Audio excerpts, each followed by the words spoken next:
So, dear students, you are going to revise lesson resources and development, and the topic is soil. And the major soil types are, you are seeing this map, forest and mountain soil, alluvial soil, red and yellow soil, black soil, laterite and arid soil. So first of all, we will revise the alluvial soil. We will study in detail about alluvial soil. So from the map, first you see this.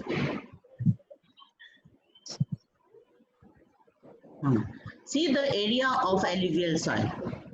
Alluvial soil. This whole region is of alluvial soil. You are seeing this map in your mobile? Yes, ma'am. So what will you write about its extent from where to where? From Punjab, Haryana, Uttar Pradesh, Bihar, West Bengal and Assam region. These are the main regions of alluvial soil. There is a narrow corridor which passes through Rajasthan and Gujarat. This is the narrow corridor. Are you seeing this? Yes, This ma'am. region also has Yes, ma'am. तो यहाँ पर alluvial soil है और इस पूरे northern plain में alluvial soil है. And northern plain means which states? Punjab, Haryana, whole of Uttar Pradesh, Bihar, West Bengal. And in eastern India, the Brahmaputra Valley, which is the Assam region. And then eastern coastal plain also. Eastern coastal plain also, because there are many major rivers like Mahanadi, Godavari, Krishna and Kaveri, and they form broad deltas at their mouth. Mahanadi forms the delta here, Godavari's delta is this, then Krishna's delta is this portion, right? And then Kaveri delta here.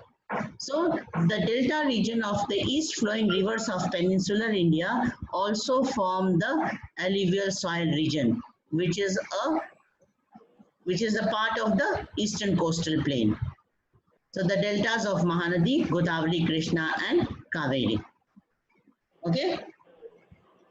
Now let us study about its formation, how it has been formed.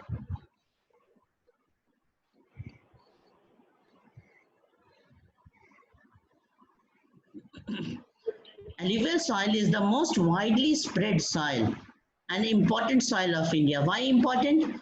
Because, say why alluvial soil is important. Because it is most widely spread in Because soil it in is India.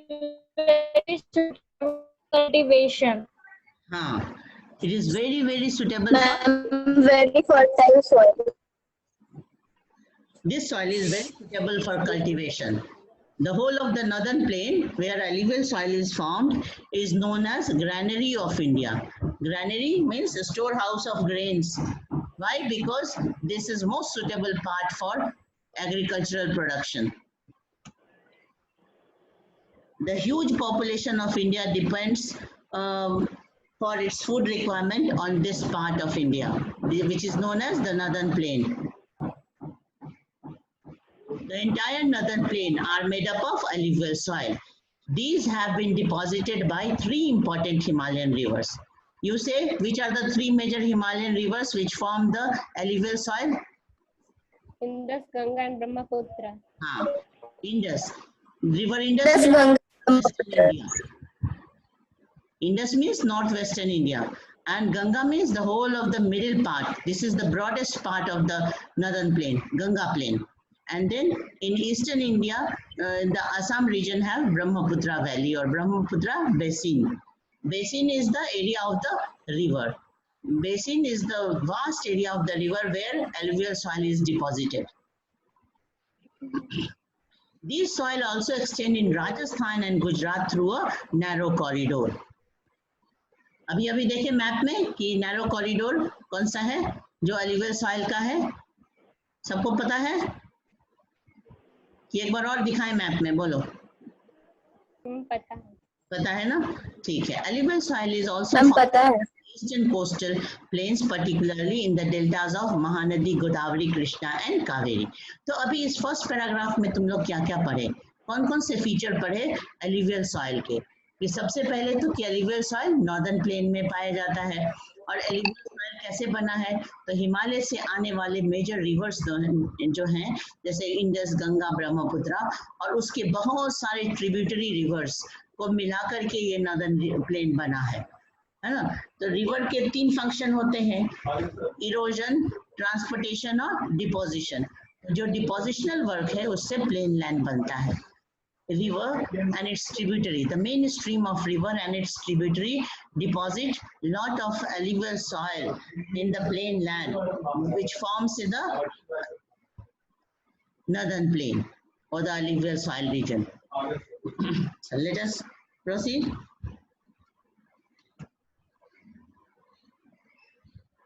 The alluvial soil consists of various proportion of sand, silt and clay.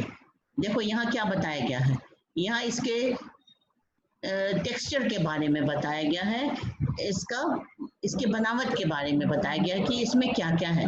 तो alluvial soil में proportion of sand, silt and clay, इससे ये बना हुआ है। Silt समझते हो, silt एक ऐसा मटेरियल है जिसमें सैंड और सॉइल मिला हुआ रहता है, तो उसको सिल्ट कहते हैं। और ये क्ले जो हो गया वो प्योर सॉइल हो गया। तो सैंड, सिल्ट एंड क्ले ये तीनों इसके फॉर्मेशन में हैं। As we move inlands towards the river valleys, soil particles appear somewhat bigger in size. As we move inlands towards the river valleys, है ना, माने रिवर की तरफ जितना बढ़ते जाओगे, रिवर के बैंक की तरफ, तो उतना वो सॉइल क्या है, सैंड पार्टिकल वो बड़े होते जाते हैं, soil particles.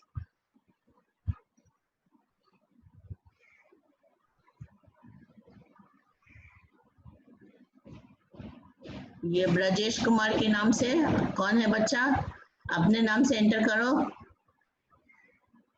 Priyanshi Ranjan and Brajesh Kumar.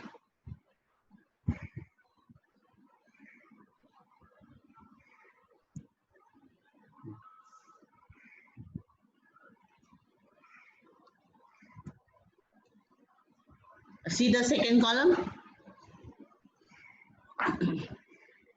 तो रिवर के पास जो है वो सैंड पार्टिकल्स ज्यादा होंगे, और जैसे जैसे रिवर के दोनों किनारे से हम दूर की तरफ बढ़ेंगे तो सैंड पार्टिकल्स फाइन होते जाते हैं। Near the place of the break of slope the soil are coarser. Break of slope मतलब जहां माउंटेन एंड होता है और प्लेन लैंड स्टार्ट होता है, उस ट्रांजिशनल एरिया में भी कैसा सॉइल होता है, कोर्स होता है, ठीक है ना। और बताओ इसको क्या कहते हैं, इसको कहते हैं पिडमोंट प्लेन। पिडमोंट प्लेन का तुमको हमने डायग्राम दिया हुआ था पहले भी,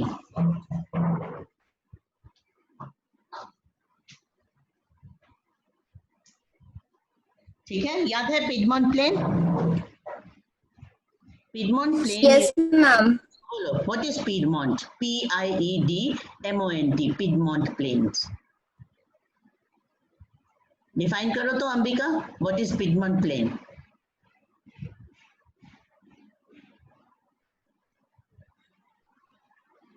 बोलना नहीं, इसका डायग्राम भी Area- हमारे पास है। हाँ, The area near the slopes where soils are coarse are known as piedmont plains. देखो पिडमोंट प्लेन सिंपली ये समझो कि जैसे जहां माउंटेन का एरिया खत्म हो रहा है और प्लेन लैंड स्टार्ट हो रहा है, तो बीच का जो जोन है वैसे प्लेन एरिया को पिडमोंट प्लेन कहते हैं, जो माउंटेन और प्लेन के बीच का है।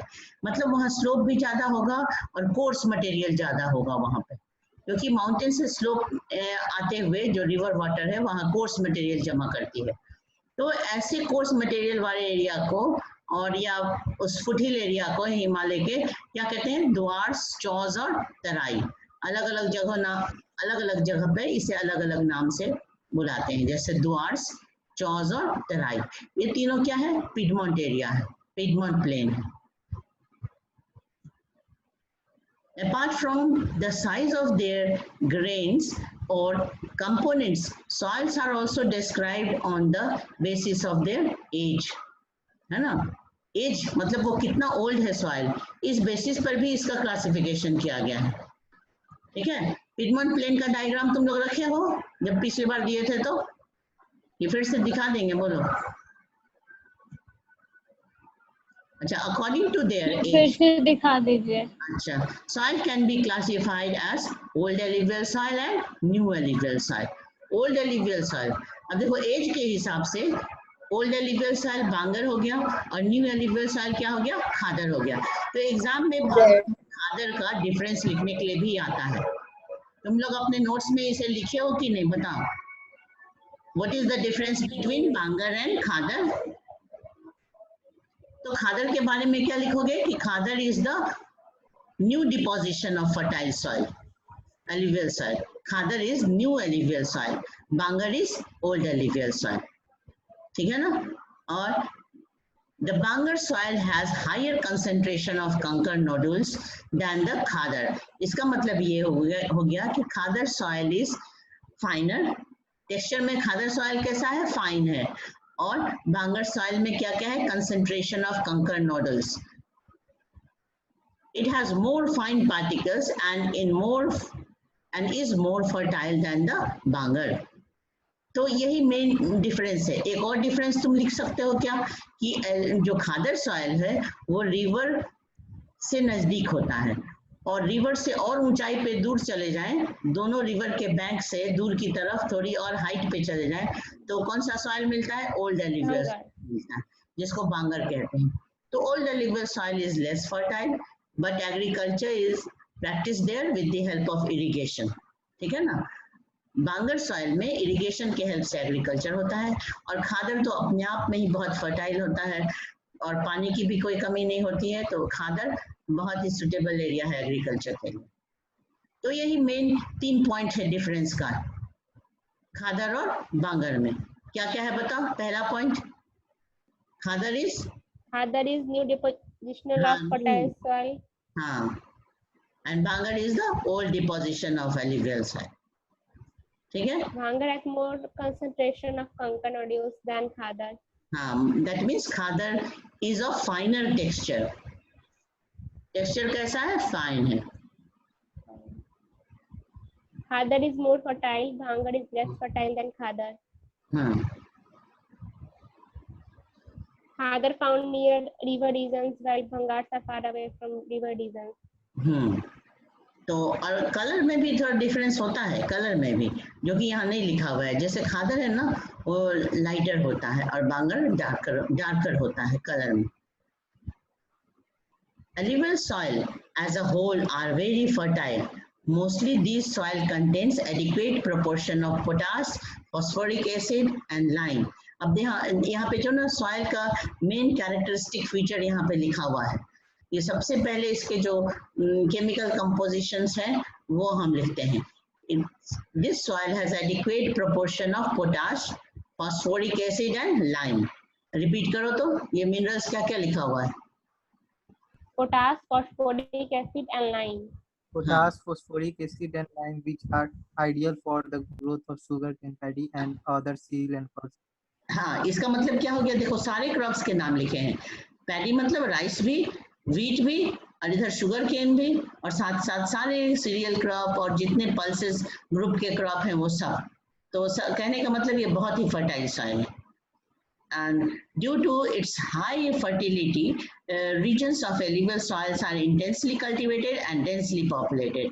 ये किसका एक और कैरेक्टरिस्टिक फीचर हो गया कि इंटेंसिवली कल्टिवेटेड है ये, मतलब यहाँ बहुत ज्यादा पर हेक्टेयर में बहुत ज्यादा प्रोडक्शन होता है, इसको कहते हैं इंटेंसिवली कल्टिवेटेड। और जब इंटेंसिवली कल्टिवेटेड होगा तो क्या होगा, डेंसली पॉपुलेटेड होगा। जहाँ पे लोग ज्यादा एग्रीकल्चर करते हैं वहाँ पॉपुलेशन भी ज्यादा होती है, सेटल करती है। तो ये इसका कैरेक्टरिस्टिक फीचर हो गया, it is also densely populated.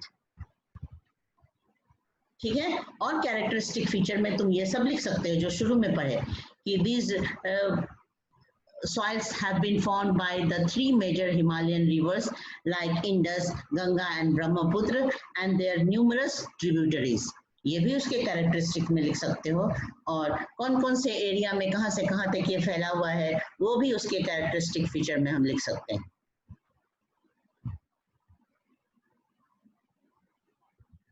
Soil in the drier areas are more alkaline and can be productive after proper treatment and irrigation.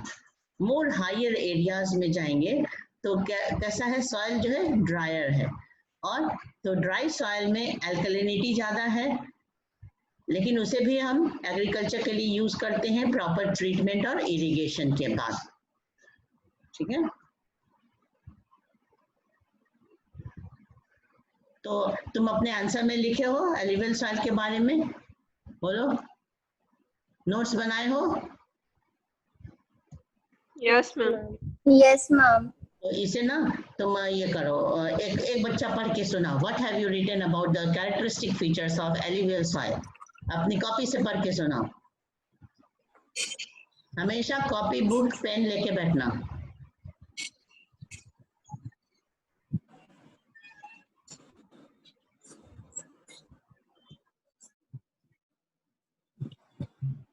Ma'am, alluvial soils are most widely spread and important soil of India. Following are the characteristics. First, they are formed by the deposition of Himalayan rivers like the Indus, Ganga and Brahmaputra and their tributaries. Second, besides the northern plain, they are also found in Rajasthan, Gujarat through a narrow corridor including deltas of the Mahanadi, Godavari, Krishna and Kaveri. Third point, they consist of various portions of sand, silt and clay. Fourth point, they are classified into old alluvium that is called Bangar and new alluvial that is called Khadar. They contain adequate proportion of potash, phosphoric acid and lime. Conclusion, alluvial soils are very suitable for cultivation of paddy, wheat, sugarcane, pulses, etc. They are intensively cultivated and densely populated.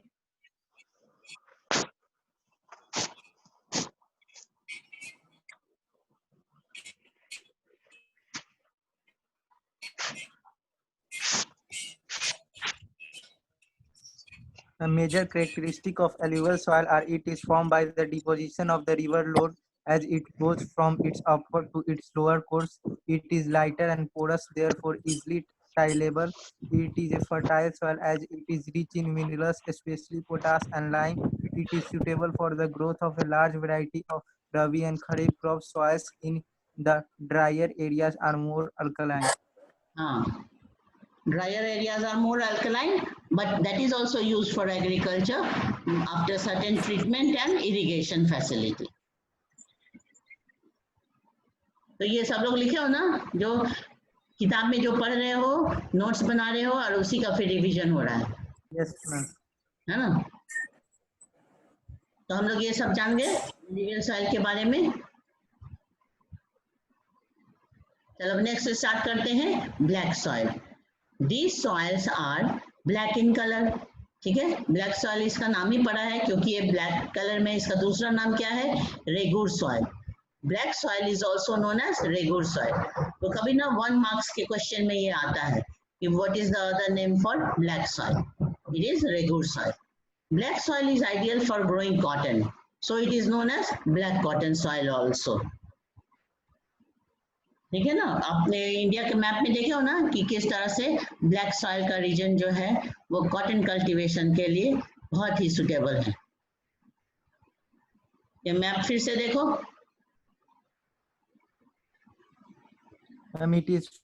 it is fine texture and clay in nature. हाँ, ये देख रहे हो ये area including parts of Rajasthan, parts of Madhya Pradesh, है ना, ये सारा एरिया देखो, bigger part of Gujarat and Maharashtra, parts of Andhra Pradesh, है ना, थोड़ा सा कर्नाटका का भी पोर्शन, ये सब है ब्लैक सॉइल रीजन। और इसी में 2 ऐसे नैरो कॉरिडोर भी हैं, एक को कहते हैं गोदावरी वैली और दूसरे कॉरिडोर को क्या कहते हैं, कृष्णा वैली। इसमें भी ब्लैक सॉइल है। ठीक है ना, तो ये इतना बड़ा रीजन जो है वो ब्लैक सॉइल का हो गया। देख रहे हो ना यहाँ पे, ये ब्लैक सॉइल। और इसके अलावा गुजरात में ये सौराष्ट्र, इस एरिया को क्या कहते हैं, सौराष्ट्र। तो यहाँ पर भी है और ये छोटे छोटे और भी पैचेस हैं ब्लैक सॉइल के। तो ब्लैक सॉइल को क्या कहते हैं? ब्लैक कॉटन सॉइल कहते हैं। Why? Because it is very suitable for growing cotton, cultivating cotton, और इसीलिए यहीं पे बहुत सारे कॉटन टेक्सटाइल इंडस्ट्री भी ग्रो हुए हैं। अब इसके कैरेक्टरिस्टिक फीचर्स देखो और उसके बाद तुम अपना आंसर पढ़ के सुनाना। This soil is ideal for growing cotton. अपनी कॉपी रेडी रखो, notes copy. It is believed that climatic conditions along with the parent rock material are the important factors for formation of black soil. अब ये black soil बना कैसे है? तो climatic condition along with parent rock material. Parent rock material मतलब ये जो igneous rock है ना, जिसको हम primary rock कहते हैं, जो अर्थ के अंदर से मोल्टन मटेरियल बाहर निकल के सॉलिडिफाई होता है, तो कौन सा रॉक बनता है? Igneous rock. और इग्नियस रॉक ही ब्लैक सॉइल का पेरेंट रॉक है। मतलब इग्नियस रॉक के ही डिसइंटीग्रेशन से, वेदरिंग, इरोजन होने से ये बनता है black soil. This type of soil is typical of the Deccan trap. Weather lava rock से भी तो होता है मैम। हाँ, लावा रॉक उसी को कहते हैं जो इंटीरियर मटेरियल बाहर निकलता है ना, मोल्टन मटेरियल, और जो सॉलिडिफाई हो जाता है, उसी को लावा रॉक भी कहते हैं। लावा रॉक मतलब इग्नियस रॉक हो गया। This type of soil is typical of Deccan trap region spread over north west Deccan plateau and is made up of lava flow. Lava flow उसी को कहते हैं कि फिशर इरप्शन हुआ था पेनिनसुलर पार्ट में, इंडिया के पेनिनसुलर पार्ट में फिशर इरप्शन मतलब अंदर का मैग्मा बाहर निकलना। तो ये वोल्केनिक कोन की तरफ से नहीं हुआ था, ये कैसे हुआ था? लॉन्ग क्रैक पड़े थे लैंड के सरफेस के ऊपर और उससे ये निकल के बाहर फैल गया था, शीट के फॉर्म में फैला था, है ना। It spread into the form of sheets, lava sheets. तो डेक्कन ट्रैप में शीट ऑफ लावास थे और उसी से ये बना है सॉइल। अब इसका एरिया देखो, they cover the plateaus of Maharashtra, Saurashtra,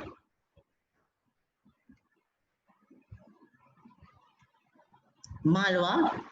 Malwa कौन से दो माउंटेन के बीच में है बताओ?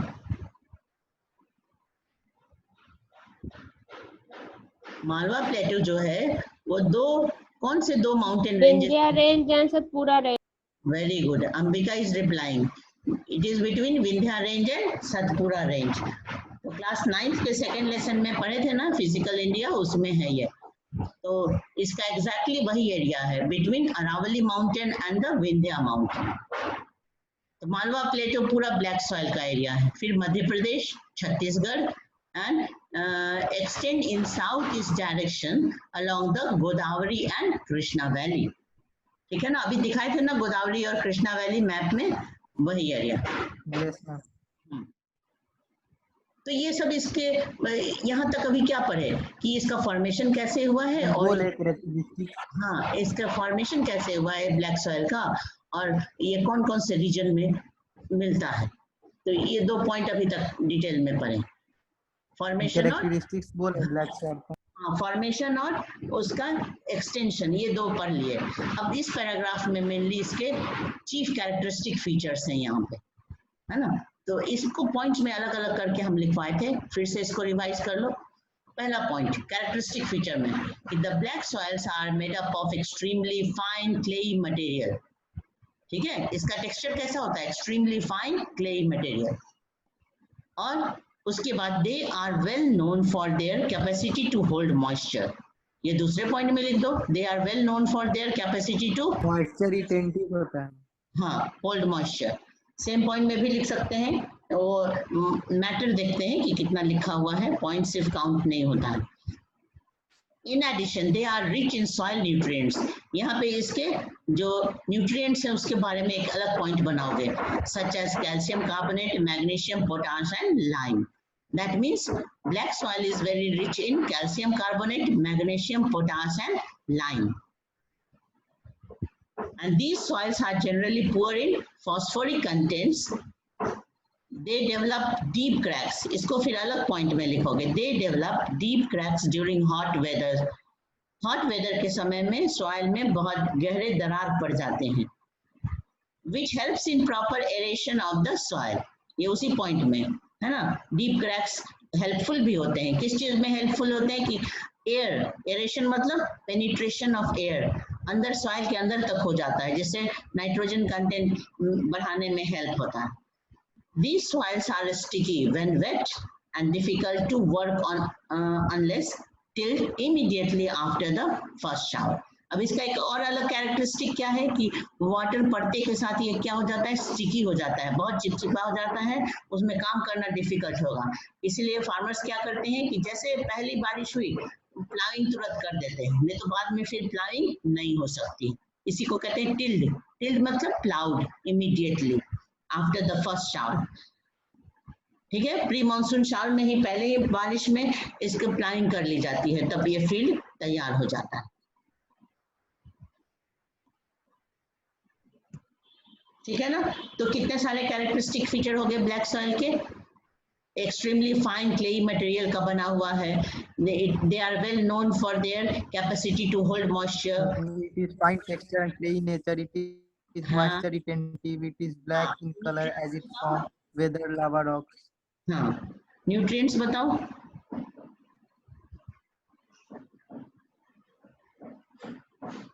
they are rich in calcium, Calcium carbonate, magnesium, potash, and lime. Potash and lime.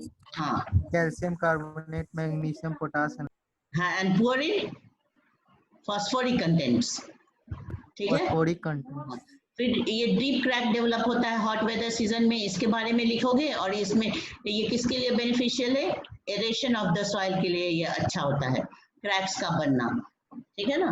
और पहली बारिश के बाद ही इसको इमीडिएटली प्लानिंग कर लेते हैं। तो this is all about the characteristic feature of the black soil.